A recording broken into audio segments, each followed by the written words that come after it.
Y vamos a recitar el lema de la casa. Amo.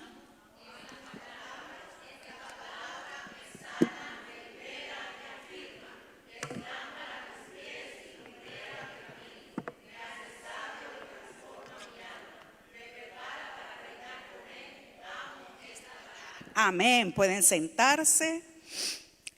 Y vamos, como ya saben que nos toca en esta serie de los profetas menores, nos toca el libro de Ageo. El libro de Ageo. No tengo un verso, un texto base, creo que el pastor estaba mencionando uno de ellos, pero el mensaje de hoy lo titulé Conociendo la voz de Dios a través del libro de Ageo. La vez pasada le compartía Conociendo el corazón de Dios, ¿se acuerdan? Pero en esta vez quiero compartir acerca de conociendo la voz de Dios y que nosotros como casa, como iglesia, aprendamos a conocer cómo es que Dios habla y que podamos tener ese discernimiento y ese análisis, porque Dios nos dio la capacidad de juzgar, de analizar una palabra profética. Cuando digo juzgar, no se asusten. Muchas veces usamos esa palabra solamente para condenar. No juzguéis para que no sean juzgados. Y usted oye mucha gente decir eso. Y sí, el juicio no es para condenación, pero la palabra juzgar, aunque se traduce juzgar en casi toda la escritura, tiene que ver con analizar, con discernir, con ponderar, comparar. Entonces, en ese sentido, y la Biblia nos da la autoridad, ¿verdad? Cuando el apóstol Pablo escribió en Corintios, creo que 12 o 14, o en esos dos capítulos, de que nosotros debemos juzgar la profecía. O sea, en otras palabras, nosotros debemos aprender a discernir, a analizar una palabra profética. Y eso es lo que vamos a hacer en esta mañana a través de este corto libro de Ageo, que solamente tiene 2 capítulos. Y antes de continuar, vamos a dejarle al Señor este tiempo, una vez más, declarando que Dios, tú estás aquí en medio nuestro. Concientizamos tu presencia. Tú declaraste que cuando estaban 2 o 3 reunidos, ahí estabas tú. Y has estado en medio de nosotros en todo este tiempo y sigues estando en todo este tiempo. Queremos escuchar tu voz, queremos escuchar tu dirección, Espíritu Santo, y que tú puedas traer esa revelación de Cristo, quien es la palabra, en este mensaje. Recibimos, Señor, tu palabra con mansedumbre en nuestro corazón, dejándonos enseñar por ella. Que sea tu luz alumbrando nuestro entendimiento. Queremos conocerte más. Amén. Pues este libro, como les dije, tiene solo 2 capítulos y el mensaje de este profeta Ageo lo llevó a cabo en un periodo bien corto, solamente de 4 meses. Eso fue su libro. Ese fue su participación, por lo menos pública. Ese fue su mensaje, 4 meses, pero suficiente para traer una palabra clave para el pueblo del Señor. Y el propósito principal o bien general de este libro era la exhortación o la motivación a los obreros a retomar la construcción del templo hasta que llevar a cabo todo, hasta que se cumpliera completamente. Así que yo hice algunos pasos aquí, los dividí, y el primero de los pasos que les voy a compartir es la voz de Dios alumbra. ¿Puedes repetir eso? La voz de Dios alumbra. O podemos decir la voz profética, la palabra profética alumbra. Porque eso está basado en lo que la misma escritura dice. Lámpara, y lo acabamos de declarar en nuestro lema, lámpara, ¿verdad? Es a mis pies, ¿qué? Tu palabra, ¿verdad? Él es una lumbrera, es decir, que alumbra nuestros caminos. Y eso es lo que hace la voz de Dios. La palabra de Dios alumbra, trae luz. Y la luz, cuando se enciende, ¿qué hace? Disipa tinieblas, ¿sí? Apenas se enciende la luz, las tinieblas desaparecen. Entonces, cuando Dios habla, las tinieblas de nuestro entendimiento desaparecen. Tenemos entendimiento, tenemos una mayor claridad, podemos ver mejor.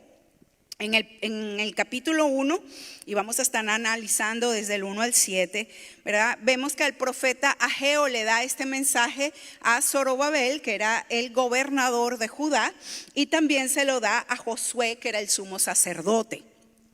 Y vemos entonces como un mensaje profético le lleva a un rango gubernamental, que era el gobernador de Judá, pero también al líder en el ámbito religioso.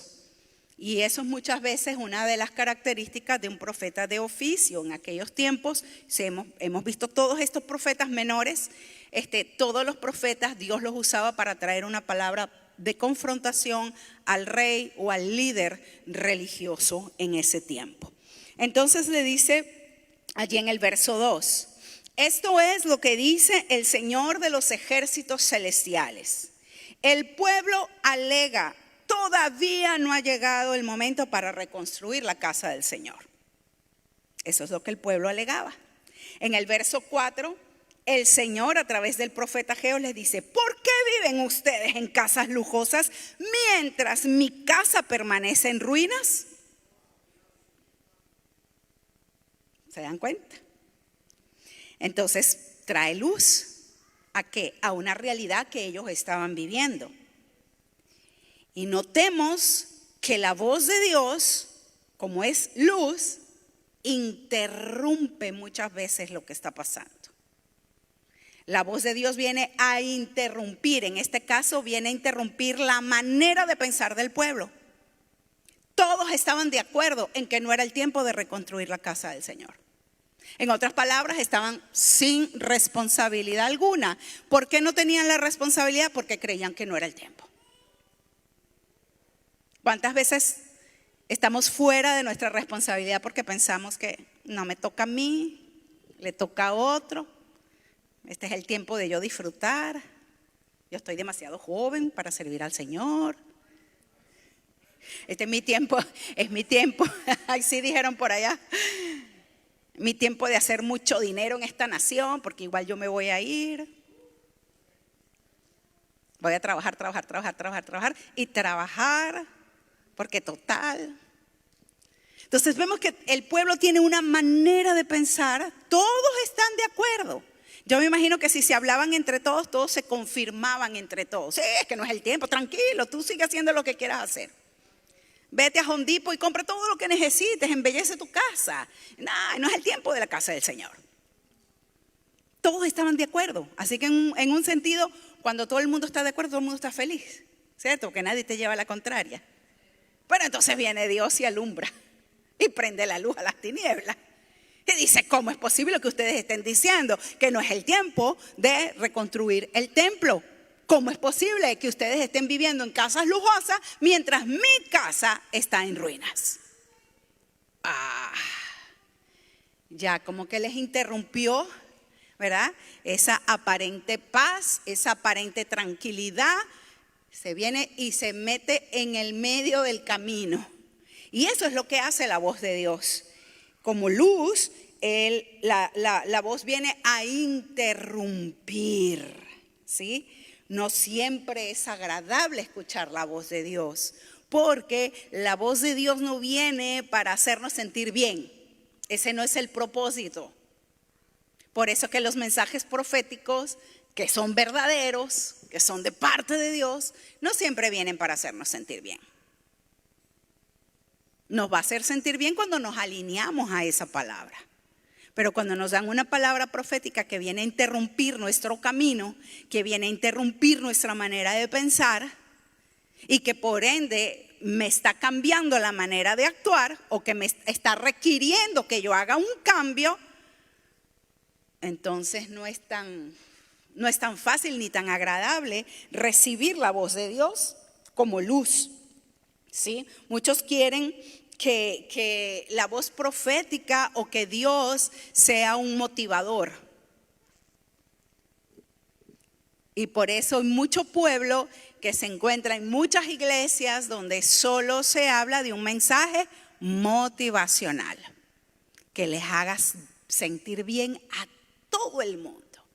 Que nadie me venga a señalar mis caminos ni cómo estoy caminando, porque eso a mí no me gusta que me hablen. Yo quiero ir a la iglesia a sentirme bien. Pues les tengo una noticia. La voz de Dios no siempre viene para que te sientas bien. La voz de Dios viene para interrumpirte en el camino si estás caminando de una manera desalineada a su plan. La voz de Dios viene para traer un cambio. La voz de Dios viene para confrontar tu manera de pensar y tu manera de actuar. Porque Él sabe que como Él es el diseñador y Él tiene un diseño para ti, la manera en que tú vas a estar bien es cuando camines acorde al diseño de Dios. Así que si estás caminando por otro lado, Dios viene y te interrumpe. Hey, ¿para dónde vas? ¿Qué estás haciendo? Y prende la luz. Y dice, oh, me sorprende esa voz de Dios, que no siempre, como dije, a través de un profeta es agradable. Pero el profeta Ageo, aun cuando todo el pueblo tenía esta manera de pensar y Dios le da esta palabra, ¿cómo creen que se sentía? Usted piense, Dios te dice que digas algo y que todo el mundo está pensando todo lo contrario. No es fácil. Entonces, ser un mensajero del Señor no es fácil, porque no te debes a la voz del pueblo, no te debes a lo que la gente quiera escuchar, te debes a lo que Dios quiere hablar. ¿Vemos la diferencia? Así que Ageo, aunque todo el mundo estaba de acuerdo con que ese no era el tiempo, Ageo viene y dice, ustedes dicen que no es el tiempo, ¿cómo es posible que están viviendo de esta manera cuando mi casa, o dice el Señor a través de Ageo, ahora está en ruinas? Ahora, esto es tremendo porque el Señor los comienza a hablar acerca de que ellos tienen una prioridad invertida. Es decir, ellos primero estaban velando por su propia comodidad. No hay nada malo tener comodidad, pero hay que tener las cosas en perspectiva, hay que tener prioridades. Y en el verso 6 el Señor les dice, han sembrado mucho, pero cosechado poco. Comen, pero no quedan satisfechos.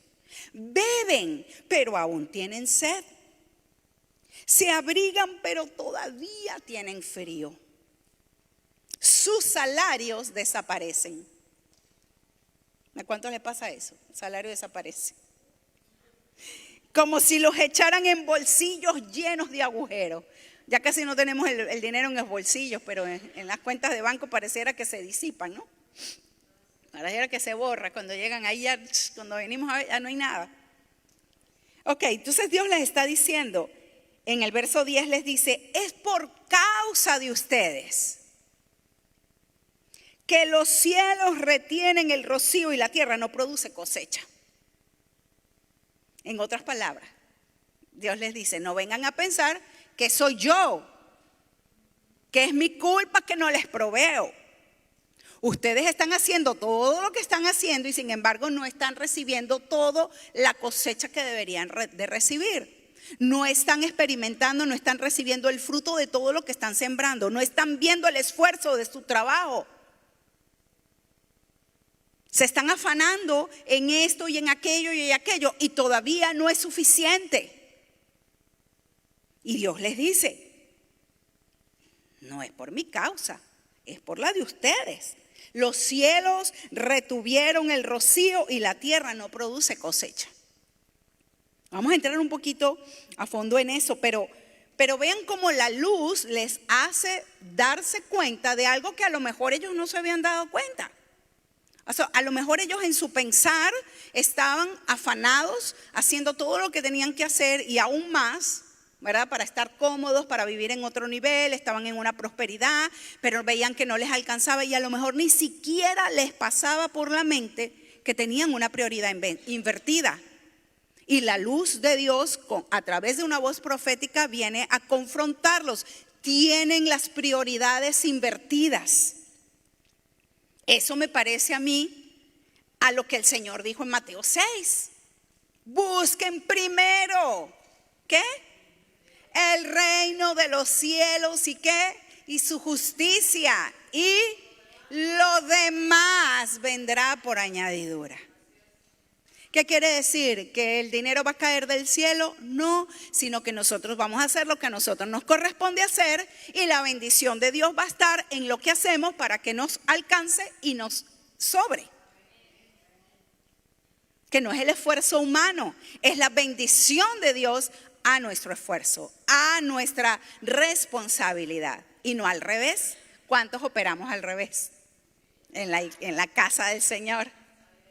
No me alcanza, esfuerzo más y más y más, no me alcanza, vuelvo a trabajar más y más y más y no me vuelve a alcanzar, y es que tengo que trabajar porque no me alcanza. De lunes a lunes, porque es que no me alcanza.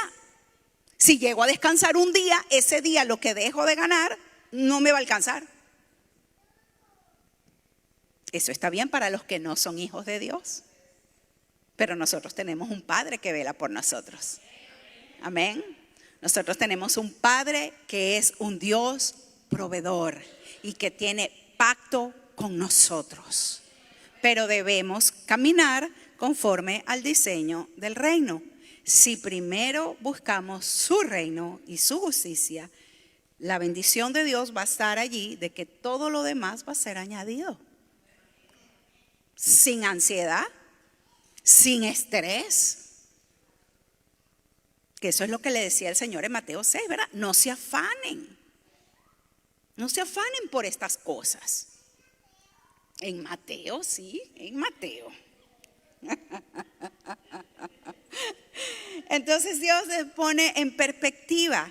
Ahora, recordemos algo. En aquel entonces Dios está hablando de un templo físico. Y está diciendo, mi casa, ¿cómo es posible que ustedes vivan en casas lujosas y mi casa esté en ruinas? Está hablando de un templo físico, pero estamos en otro tiempo.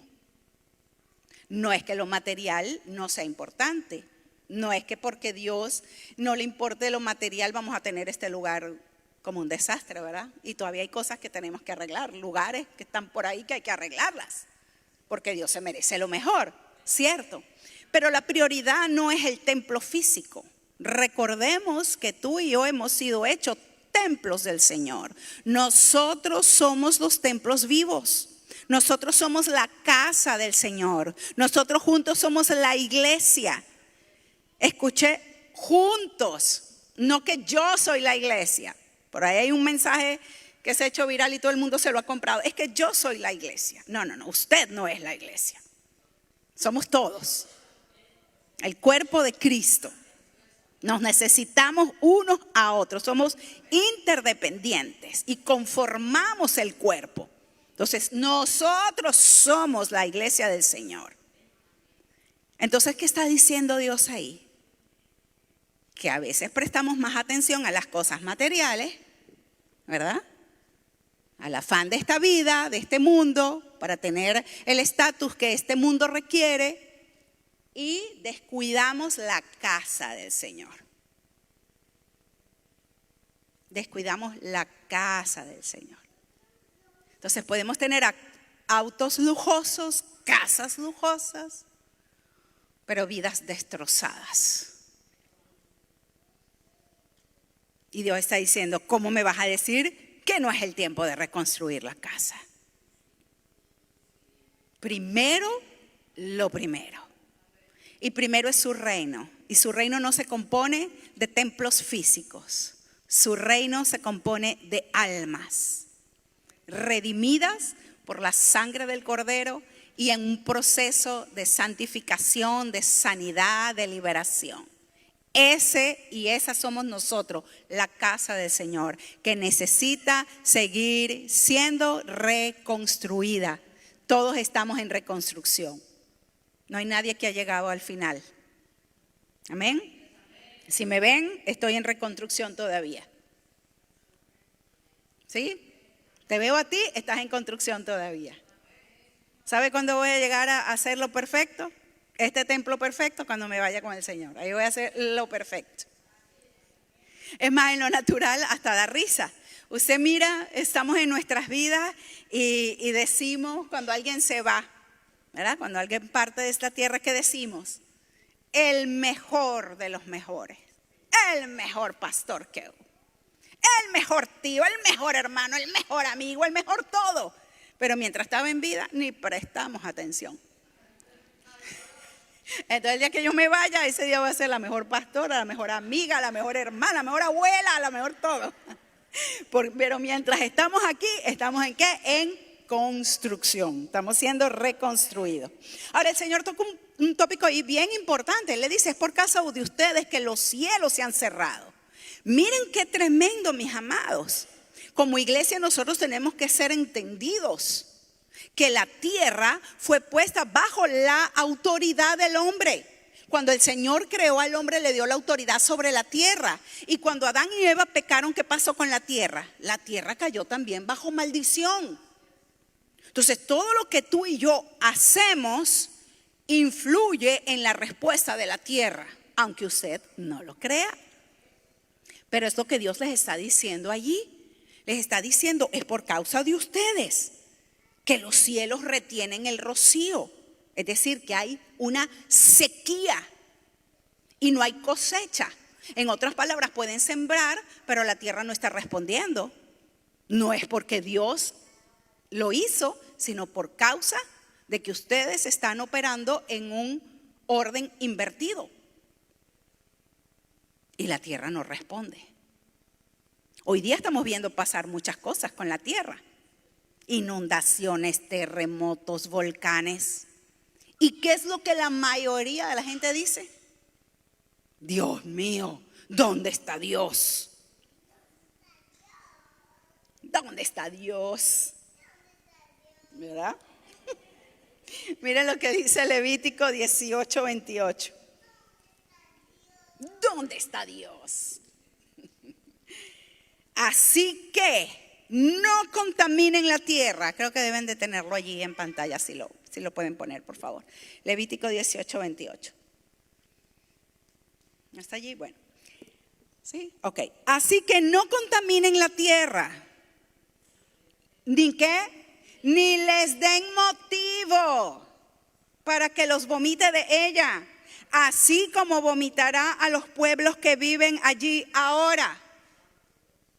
Ahora, si usted lee todo ese capítulo, que después usted lo va a leer en su casa, usted va a ver toda una serie de mandamientos que el Señor estaba dando en cuanto a nuestras relaciones. En ese capítulo está hablando de no tener relaciones sexuales con parientes cercanos. Por ejemplo, está hablando de no tener relaciones homosexuales. Lo dice en ese capítulo. Y habla de una gran cantidad de conductas sexuales que no deberíamos tener porque son detestables, abominables ante el Señor. Y entonces les dice allí, no contaminen la tierra. Es decir, que si ustedes se comportan de esa manera y pecan con incesto, con ese tipo de cosas, entonces la tierra es contaminada y la tierra, ¿qué va a hacer? Va a vomitar a sus moradores. ¿Qué es lo que pasa cuando nosotros vomitamos? Y sé que esto no es agradable, pero es una realidad. ¿Qué pasa con nuestro cuerpo? Cuando algo no lo podemos digerir, cuando algo no lo podemos tolerar, ¿qué hacemos? El mismo cuerpo viene ahí, saca hacia afuera aquello que le está dañando. La tierra también hace eso. Eso es lo que está diciendo la palabra. Y está diciendo también en Isaías 24:5, les dice, la tierra sufre por los pecados de sus habitantes. ¿Por qué sufre la tierra? Ajá, ¿cuántos habitan la tierra? Todos habitamos la tierra. ¿Por qué qué? Porque han torcido las instrucciones de Dios. Han violado sus leyes y quebrantado su pacto eterno. Entonces, mis amados, nosotros somos responsables de lo que está pasando en la tierra. Y esto como iglesia tenemos que ser entendida porque esta es la palabra de Dios. Tenemos que ser una iglesia entendida y tener una respuesta para los que están afuera. Porque los que están afuera que no conocen la palabra, ellos culpan a Dios. ¿Dónde está Dios que la gente está sufriendo? ¿Dónde está Dios que no pudo detener ese volcán? ¿Dónde está Dios que no pudo detener esas inundaciones? ¿Dónde está Dios que está muriendo gente? Pues la tierra está vomitando muchas veces a sus moradores. ¿Por qué? Por causa de nuestro pecado, porque lo que nosotros hacemos afecta a la tierra. Ahora, ¿qué es lo que dice el mundo? No se metan con la gente, deja que la gente viva como quiera, respeten a los demás. ¿Verdad? No se metan con la gente, déjalos que vivan como quieran. Pues la palabra de Dios dice, ¿verdad?, que la tierra sufre. ¿Por qué? Porque la tierra fue creada por Dios. Ella no fue creada para eso. Ella fue creada para bendecirnos a nosotros como seres humanos, pero si nosotros los seres humanos no caminamos conforme al Señor, la tierra sufre. ¿Okay? Entonces, cuando la voz profética de Dios viene a confrontar, no siempre es bienvenida. Y el mensajero también debe entender, ¿verdad?, que el rechazo de la gente a la voz profética no es personal, es al mensaje de Dios. Es igual que nos pasa como iglesia cuando predicamos el evangelio. ¿Le ha pasado a usted que la familia lo rechaza? O el amigo, o el compadre, o la compañera de trabajo. Ay, ya no me vengas a hablar de eso. Ay, no me estés hablando de esas cosas. ¿Verdad? No se lo tome personal. Ese es el rechazo al mensaje de Dios. Entonces, la voz de Dios es luz y la voz de Dios alumbra, pero la misma palabra dice, el mismo Señor dijo que la gente ama más las tinieblas que la luz. Y eso va en todos los niveles. La gente prefiere permanecer en ignorancia que le prendan la luz del entendimiento porque sabe que eso requiere un cambio de conducta. Entonces es más fácil cerrar los ojos y decir, no he visto esa luz y sigo por mi camino. Aquí no hay nadie así ni nadie vino para eso. Pero la voz de Dios es luz y qué bendición es la voz profética del Señor. Amén. Qué bendición es para el cuerpo de Cristo la voz profética. Algunos dijeron amén, nadie vino, pero yo digo amén. Qué bendición es para el cuerpo de Cristo la palabra profética, porque trae luz, nos alumbra el camino, nos enseña. Ahora dice allí en el verso 8, dice, vayan ahora a los montes, traigan madera y reconstruyan mi casa. Entonces me complaceré en ella y me sentiré, ¿qué? Honrado, dice el Señor. Entonces, analicemos esto. La voz de Dios alumbra, quiere decir que confronta, nos muestra dónde estamos caminando mal, nos muestra las consecuencias, que estamos viviendo consecuencias de nuestras prioridades que están invertidas. Pero la voz de Dios no te deja en culpa. ¿Ok? La voz no te deja, la voz de Dios no te solamente te señala y te deja allí. Te da la solución. Por eso les dice, vayan ahora a los montes, traigan madera, reconstruyan mi casa. El Señor no quiere que nos quedemos culpables. Lo que quiere es que aquí está la solución, que nosotros hagamos un cambio, que nosotros comencemos a caminar conforme a lo que Dios quiere que hagamos. Y Él dice, yo voy a estar honrado, me voy a complacer en ello. Entonces la voz de Dios siempre te va a traer una posibilidad, te va a traer una solución. Y eso es importante que como iglesia lo entendamos. Cuando alguien te diga una palabra profética o un mensaje desde el púlpito y te deje en culpa, te deje señalado y avergonzado, ese no es Dios. Dios no habla así.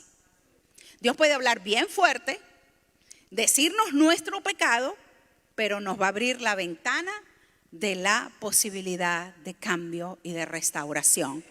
Porque el deseo del corazón de Dios es que seamos como casa reconstruida. Él no nos quiere como casa arruinados. Él quiere reconstruirnos. Eso habla de restauración. Dios es un Dios de restauración.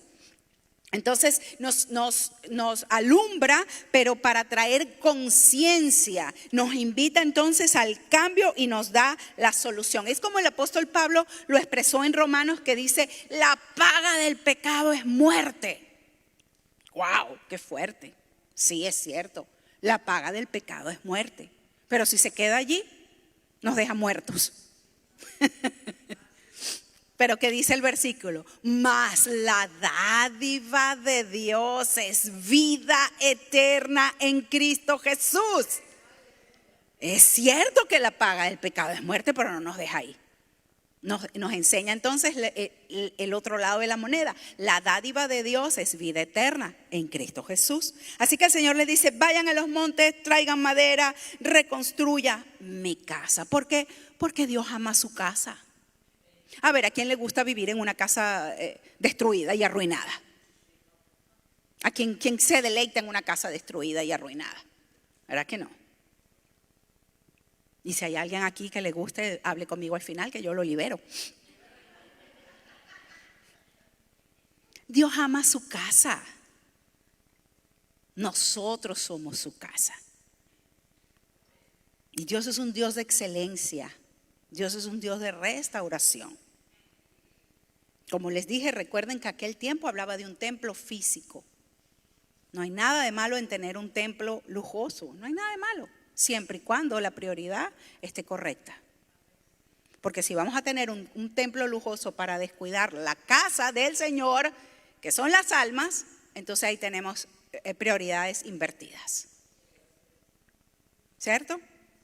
Ok, así que tú y yo somos el cuerpo de Cristo, y todo esfuerzo que hagamos representado en la subida al monte, porque subir al monte requiere esfuerzo, por lo menos a mí me requiere bastante. Hay personas que requieren menos esfuerzo, pero subir al monte habla de un esfuerzo, subir al monte. ¿Y qué más dice? Traigan, ¿qué dice el verso que acabamos de leer? Madera. Está hablando de recursos. Esfuércense, traigan recursos. ¿Para qué? ¿Con cuál propósito?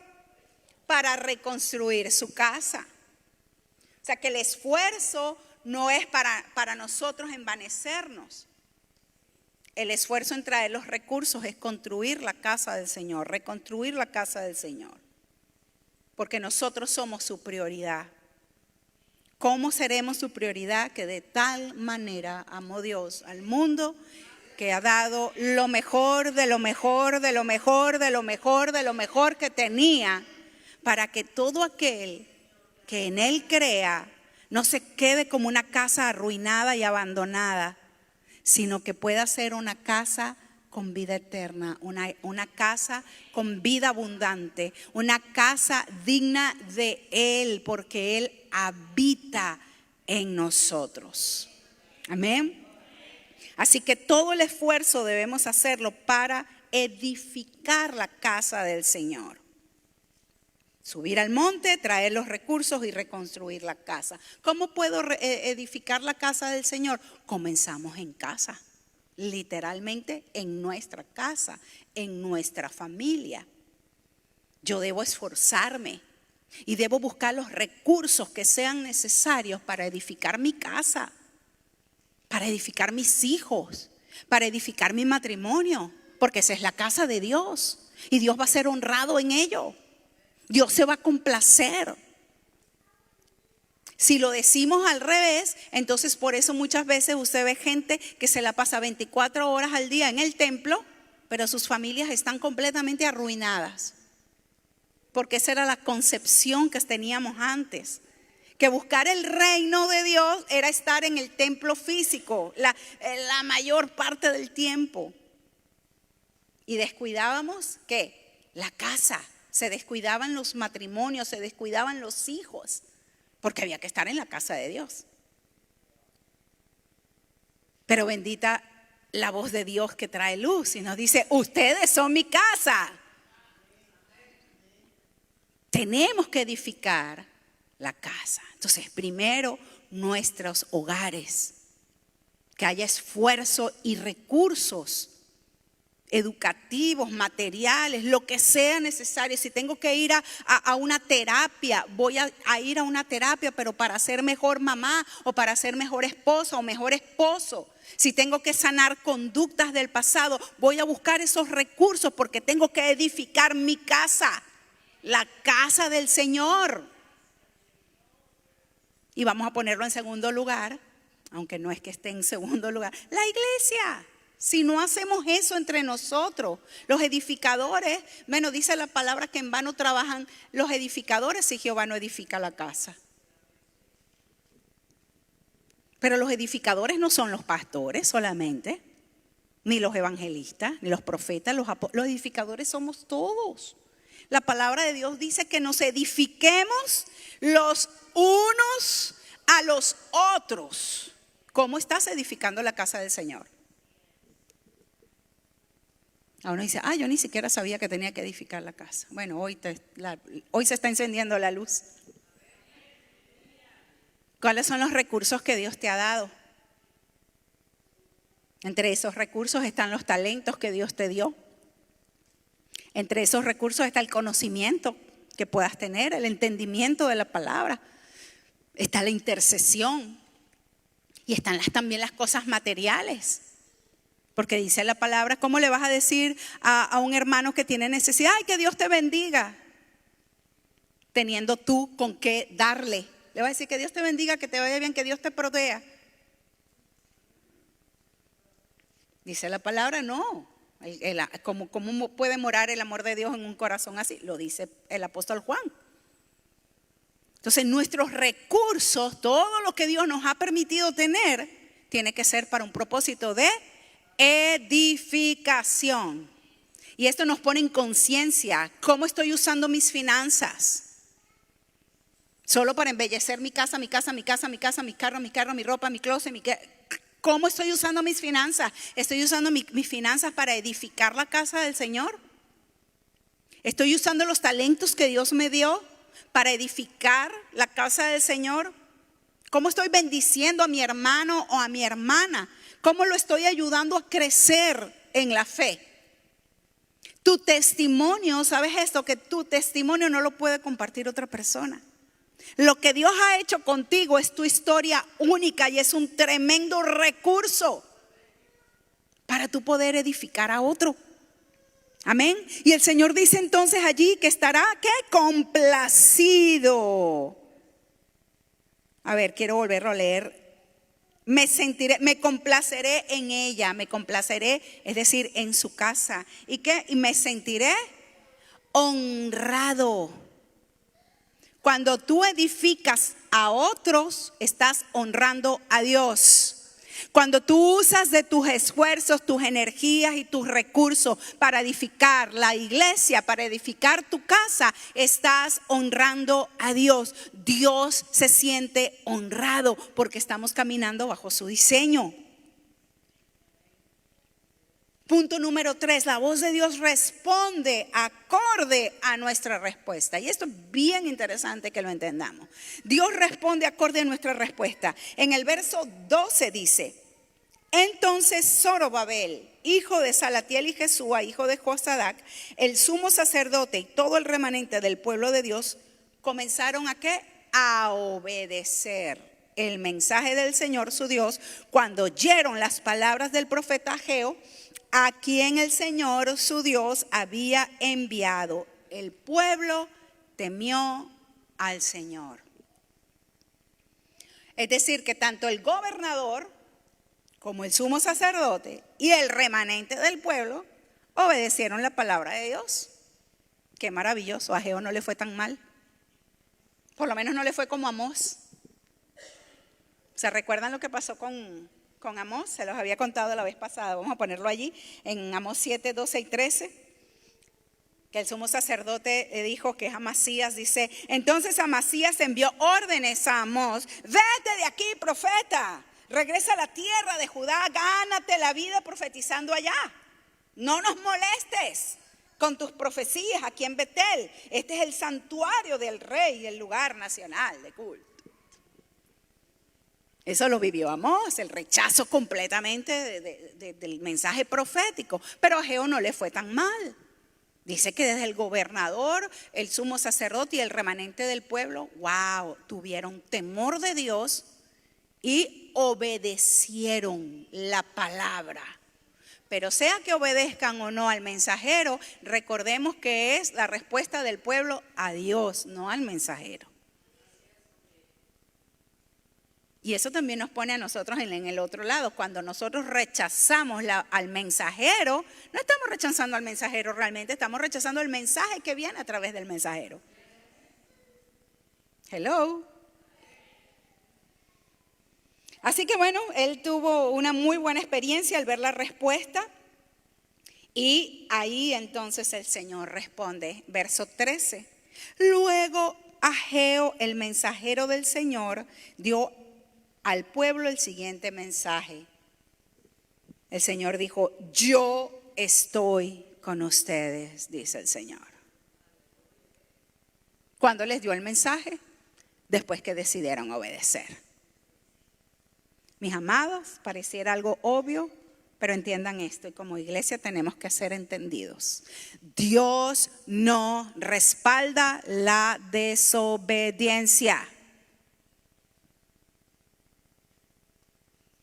Cuando Dios les dijo, yo estoy con ustedes, fue después de la respuesta de ellos. ¿Por qué digo eso? Porque hay una mentira tan sutil que la tenemos mucho los cristianos. Es que no importa, Dios igual está conmigo. Dios está conmigo donde quiera que yo vaya. Pero si Dios te dijo que era para la izquierda y tú te vas a la derecha, Dios no te va a respaldar. No es que estás abandonado, no es que dejas de ser hijo de Dios, no. De eso no se trata. Se trata es del respaldo. Dios no respalda sino su propia agenda. Dios no respalda tu agenda ni la mía. Dios está comprometido con su plan y con aquellos que caminan conforme a su plan. Por eso el Señor decía, mis hermanos son los que hacen la voluntad del Padre. No son los religiosos, no son los que van a la iglesia, no son los que se congregan en la sinagoga, son aquellos que hacen la voluntad de mi Padre, con ellos que tengo nexo. Aquí vemos a Dios diciéndoles, yo estoy con ustedes después de la obediencia. En el verso 14 dice que entonces el Señor despertó el entusiasmo de Zorobabel, hijo de Salatiel, gobernador de Judá y de Jesúa, hijo de Joasadac, el sumo sacerdote, en otras versiones de Josué, y de todo el remanente del pueblo de Dios. Comenzaron ¿a qué? A trabajar en la casa de su Dios, el Señor de los ejércitos celestiales. Eso estaba en el verso 14. Lo que por allá no estaban, pero bueno, ya se los leí. El Señor viene y activó, lo que hizo fue que vino un despertar profético, porque la voz de Dios, cuando tú y yo nos alineamos a su plan, viene un despertar dentro de nuestro espíritu. Y se empezaron a trabajar, comenzaron a trabajar. Muchos de nosotros, ¿qué es lo que hacemos? Ay, es que yo no siento. Yo no siento hacer aquello, yo no siento servir aquí, yo no siento y nunca sentimos. Nos sentamos y no, pero no sentimos. El despertar viene cuando tú y yo decidimos hacer la voluntad de Dios.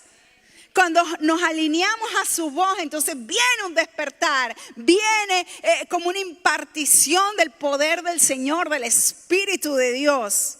En otras versiones dice que despertó el espíritu de Zorobabel. Empezó un despertar porque estaban dormidos.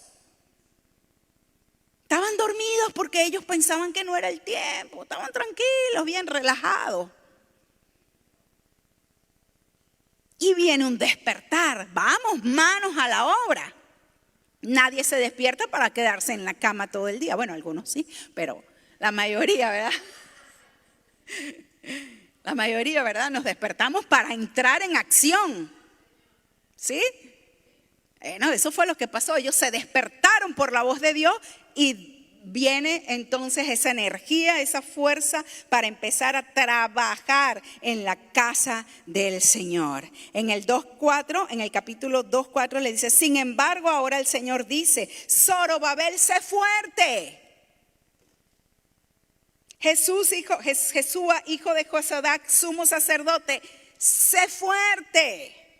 Ustedes que quedan en la tierra, sean fuertes. En otras palabras, sean valientes, esforzaos.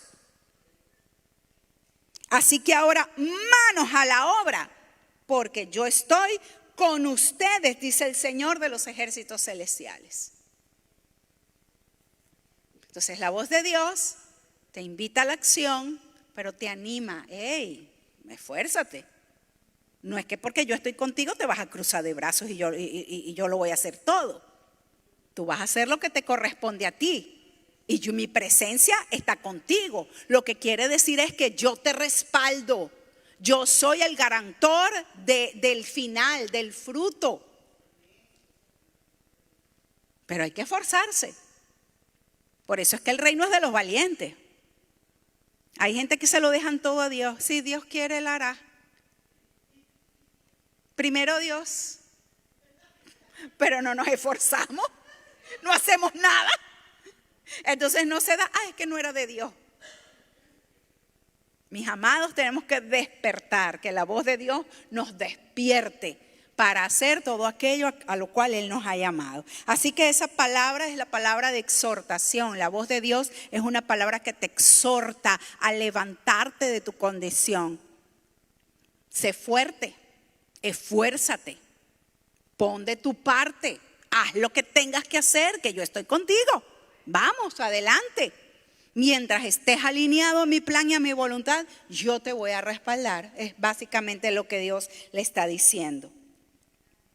Luego le dicen Ageo 2:5, y este es el punto 4, que Dios cumple siempre sus promesas. Mira lo que le dicen Ageo 2:5. Mi espíritu permanece entre ustedes, así como lo prometí cuando salieron de Egipto. Por lo tanto, no teman. Dios les está recordando una promesa. Y ustedes saben así a cuánto se les había dado. Entre 700 y 900 años atrás.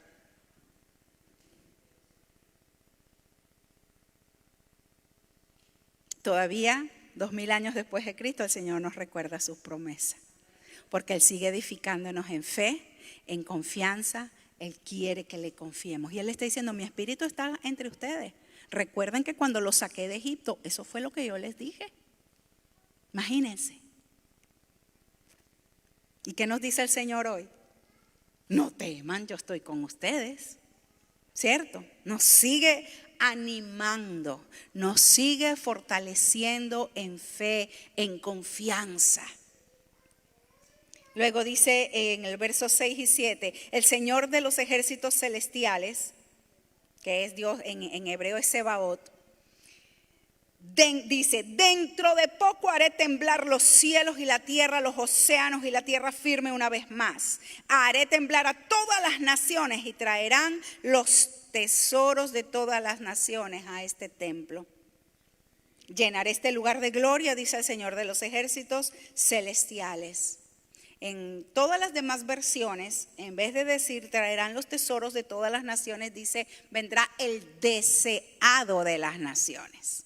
Y ahí está profetizando acerca del Mesías. El Señor les vuelve a decir, mira, les recuerdo, yo dije que iba a estar con ustedes, sigo aquí con ustedes. ¿Verdad? Mi espíritu permanece como desde el día que se los prometí. No he cambiado ni voy a cambiar. Mi promesa permanece. Aquí estoy con ustedes. Y luego dice, haré temblar los cielos, la tierra. Una vez más, haré temblar a las naciones. Va a venir el deseado de las naciones. Ellos no sabían de qué estaba hablando. Nosotros hoy sabemos que el deseado de las naciones es nuestro Rey, Cristo Jesús, el Señor, el Mesías, Yeshua. ¿Lo cumplió Dios o no lo cumplió? Y va a llenar. Es tremendo porque el deseado de las naciones, cuando nosotros buscamos en Colosenses, el apóstol Pablo dice que Cristo Jesús, en Él están escondidos todos los tesoros.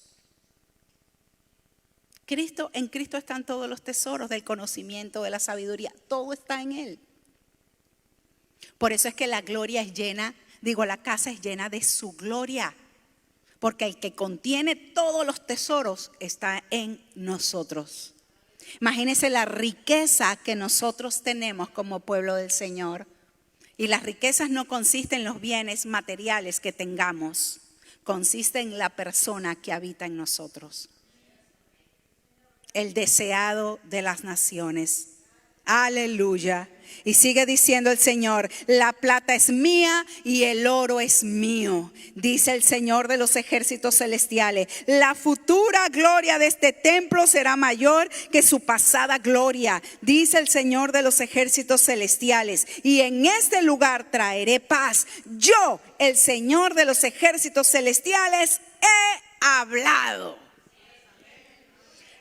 Entonces les está poniendo un fundamento. Miren, mis amados, si se los dije desde que salieron de Egipto que yo iba a estar con ustedes, se lo estoy repitiendo entre 700 y 900 años después. Todavía les vuelvo a repetir lo mismo. Ahora les anuncio que va a venir el Mesías y que la gloria de la casa va a ser mucho mayor. Se ve que no estaba hablando del templo físico, tenía que usar la analogía del templo físico y había un templo que tenía que ser reconstruido. Pero la gloria que iba a llenar la casa es la presencia del deseado de las naciones. Aleluya. Nosotros estamos llenos de esa gloria. Nosotros somos portadores de esa gloria. Esta gloria que tú y yo cargamos es mucho mayor que aquella que vivieron nuestros antepasados. Ellos vivieron una gloria pasajera, una gloria material, pero nosotros una gloria eterna. Aleluya. Y voy a ir terminando aquí. Aunque me faltan 2 puntos, pero los voy a resumir. Luego él empieza a hacer unas preguntas a los sacerdotes donde básicamente los está confrontando con el tema de la santidad. Y la santidad tiene que ver con la separación nuestra conforme a la palabra. El Señor Jesús, ya casi finalizando su ministerio, dijo: santifícalos en tu verdad, orando al Padre por ti y por mí. Santifícalos en tu verdad. Lo que quiere decir que la palabra de Dios, que es verdad y que es Cristo Jesús, es la que nos separa, es lo que nos santifica. La santidad no es lo externo, la santidad es lo que la palabra de Dios hace en nuestra vida. Porque cuando la voz de Dios viene a nuestra vida, nos santifica, nos separa, hace una separación. Ya no quiero que camines aquí, quiero que camines aquí. Ya no quiero que participes allá, quiero que participes aquí. Y nos empieza a separar de todo lo que son los principios y las costumbres de este mundo para alinearnos a su verdad. Esa es la santidad. Y nosotros somos santos porque somos apartados para Él. Dice su palabra que nosotros somos una nación que santa. Somos una nación santa porque somos una nación que Dios apartó para Él. Somos para la exclusividad del Señor. Somos su posesión. Somos apartados. Por eso es que Dios no comparte su gloria. Dios nos ha separado y en ese proceso personal vamos cada uno en la medida que nos exponemos a la luz, a la voz profética de Dios, a la voz que lo que está escrito, en la medida que nosotros nos exponemos a esa verdad y el Espíritu Santo trae esa luz, nos vamos separando. ¿Cuántos se han separado de muchas cosas? ¿Cuántos se han separado de mucha gente? Eso es santificación. Santificación no es vivir en un convento.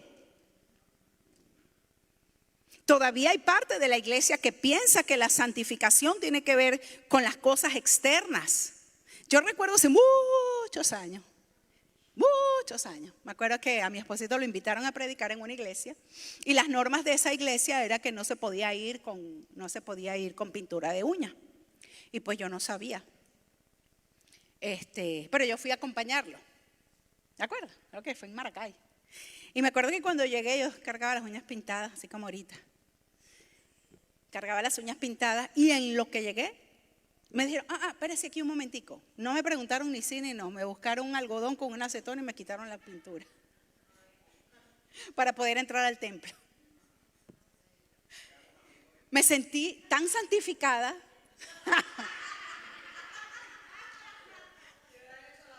Dios mío, ¿me hubieran hecho qué? Lavado. No, creo que sí, no tenía zapatos cerrados y no también me quitan la de los pies, pero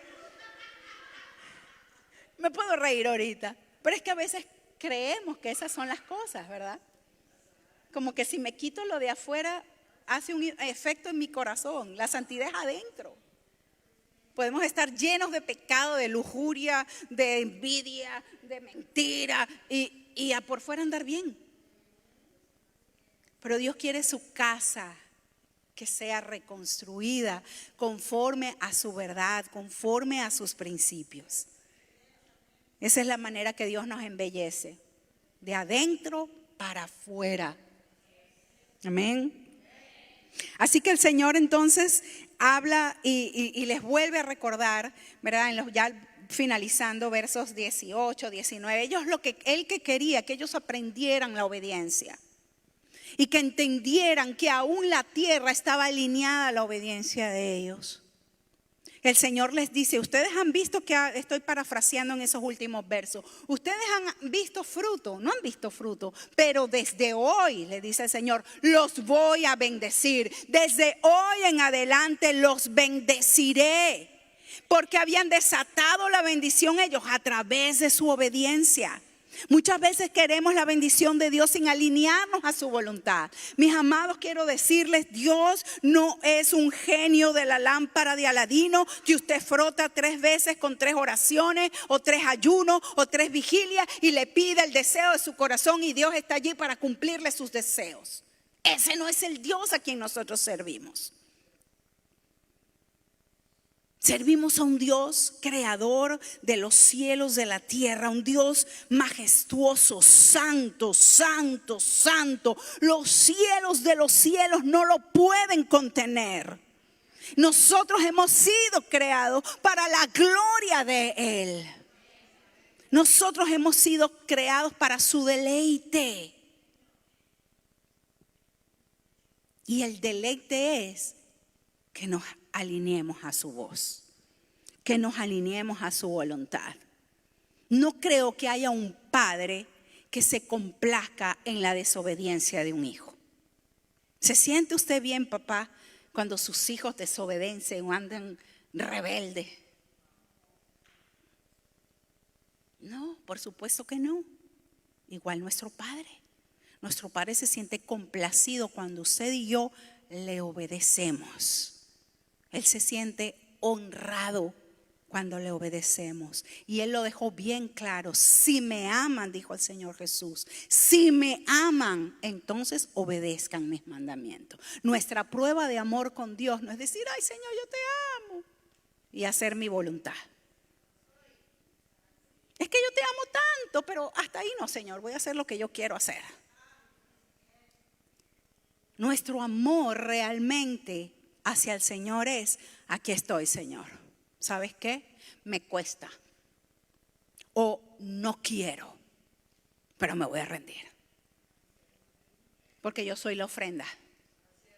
Yo soy la ofrenda en el altar. Me rindo para que no se haga mi voluntad sino la tuya. Aunque no quiera, pero quiero hacer tu voluntad, aunque me cueste. Y el Señor les está diciendo, si ustedes, en otras palabras, si ustedes andan en obediencia, van a tener, primero mi presencia está respaldándolo.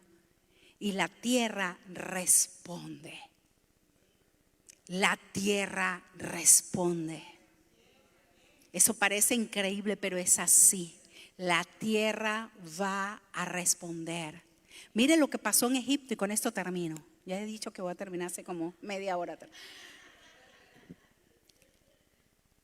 ¿Qué pasó en Egipto? En medio de las plagas, ¿dónde estaba el pueblo de Dios? En Gosén.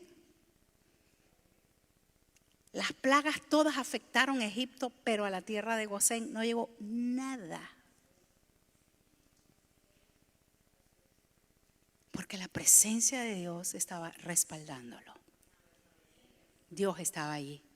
Por eso el salmista dijo, es que van a caer 10,000 a mi lado, 10,000 al otro lado, más a mí no va a llegar. O el Señor estaba diciendo otra vez el salmista, van a caer, no te preocupes con lo que veas ocurrir en las naciones. No te preocupes por las noticias, no tengas temor. Tú eres mío, yo estoy contigo. Pónganse de pie. Afirmémonos en Él, mis amados. Vivimos tiempos turbulentos. Y si el Señor sacudió las naciones y vino el deseado, les tengo una buena nueva. El deseado de las naciones vuelve otra vez. Vuelve otra vez el deseado de las naciones. Vendrá por segunda vez el Rey de Reyes y Señor de Señores. ¿Y sabes qué? Las naciones van a ser sacudidas. Las naciones van a ser sacudidas, literalmente sacudidas. Los cielos van a ser sacudidos, porque va a ser la batalla espiritual más grande que hayamos podido ver. Pero el Señor regresa y regresa por su casa. Regresa por ti y regresa por mí. Dale la gloria al Señor. Padre, gracias, gracias, gracias por tu palabra. Gracias por tu voz, Señor. Tu voz que alumbra, tu voz que confronta, tu voz que nos da posibilidades de cambio, que nos da oportunidades, que abre puertas de salvación.